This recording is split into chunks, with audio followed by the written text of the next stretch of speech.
Boa noite a todos, me chamo Roane, vou falar um pouco sobre o artigo Deficiência da glicose 6, fosfato desidrogenase com infecções de repetições, tá?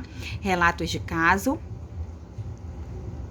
E sumário, introdução, o que é GSPD, tá? Essa é a sigla.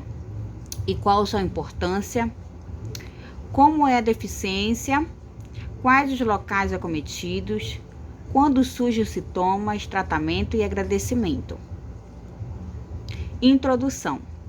A deficiência glicose 6-fosfato desidrogenase é uma doença hereditária, recessiva, possui herança ligada ao cromossomo X,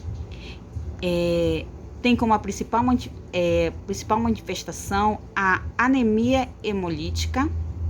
Tá? Essa anemia hemolítica é uma das principais doenças que tem como a semelhança, tá? Com a glicose fosfato, tá? Por ela ter também a ruptura de hemácia, tá? Hemácias, né? E assim desencadeando o quadro anêmico, tá? Às vezes ela muitos, né? Se comparo ela com essa doença, tá? Mas elas são diferentes, apesar de ter as mesmas rupturas, tá? Afeta mais de 200 milhões de pessoas no mundo, uma frequência bastante alta, né? Em negros americanos, tá? 13%, e a população do Mediterrâneo, tá? De 5 a 40%, níveis muito baixos de GSPD, tá? Abaixo de 5% do normal. Nos neutrófilos podem ser encontrados em algumas raras mutações, levando à falha no metabolismo oxidativo e redução da atividades microbicidas, tá? O que é a deficiência da glicose 6, tá? Fosfato desidrogenase e qual a sua importância? Ela é uma doença hereditária que ocorre geralmente em homens, tá? Essa é a frequência maior em homens, tá? Mais comum em descendentes de americanos e mediterrâneos, sendo mais conhecida, né, como a sigla, como eu já tinha mencionado, G6PD. É uma enzima presente em todas as células do nosso corpo, auxiliando na produção de substâncias que as protegem de fatores oxidantes, no caso das hemácias, os glóbulos vermelhos que levam oxigênio para o tecido e o que são, portanto, o principal combustível dos nossos órgãos.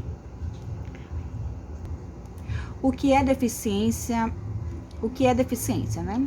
Como a própria expressão sugere, trata-se de carência de enzima, né? Seja por ela não ter em quantidade suficiente ou por ela não funcionar como deveria, tá? Quando essa deficiência, os glóbulos vermelhos ficam assim, como eu posso dizer, desprotegidos, né? E consequentemente tornam-se suscetíveis, né, ou apto à oxidação, o que pode afetar estruturas vitais como a hemoglobina, tá? Aqui abaixo tem um relato de um caso de uma criança, tá? De 5 anos, que tem no artigo de 5 anos, parto com infecções de repetições. Ele tem isso desde os 6 meses de vida, tá? Olha só, ele teve 12 pneumonias, sendo 2 com derrame pleural, tá? 4 sinusites, 3 otites médias, tá? Diarreias.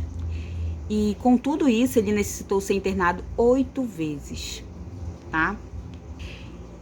Esse paciente, ele relatou, né, apresentou várias infecções bacterianas, né, graves, desde os seus 6 meses de vida, né? Na maioria delas necessitou ser internado por necessitou internações, né, prolongadas e diversos antibióticos, né, de largos aspectos, para poder ter um pouco do controle, né, da infecção, mostrando também a necessidade, né, da importância a avaliação do sistema imunológico, né? E olha só a gravidade do quadro dessa criança, né? Desde os 6 meses de vida, ela já passou por tudo isso. Muito triste, né? Mas quais os locais acometidos? Os locais mais acometidos são os pulmões, tá? Fígados, pele, trato gastrointestinal. A osteomielite, quando presente, é de resolução difícil, né? Ela foi relatada como lesões nos olhos, incluindo a córnea e a retina, tá? A morte geralmente resulta em infecções fúngicas, principalmente causada pelas espécies de aspergillus, tá? Isso daqui é um fungo que geralmente afeta os pulmões, tá bom? Não sei se é assim que pronuncia, mas enfim. Quando surgem os sintomas? Os sintomas e sinais clínicos aparecem durante os 2 primeiros anos de vida. Na maioria dos pacientes, alguma das crianças apresentam seus primeiros sintomas no período neonatal, tá? Esses sintomas incluem febre, urina escura, dor abdominal, nas costas, fadigas, palidez na pele, olhos amarelos ou mesmo anemia. Surge também abscessos hepáticos e periopáticos, podem ser também ocasionados como os primeiros achados, tá? Os primeiros sintomas.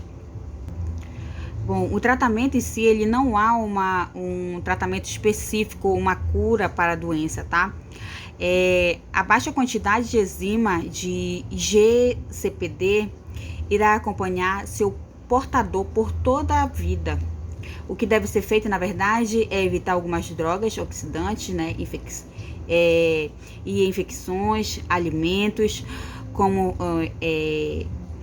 a fava, né? A fava é mais conhecida como feijão favas, tá? Que são uma sementinha, e corante. Por exemplo, também pode ser importante manter o calendário, né? Olha só.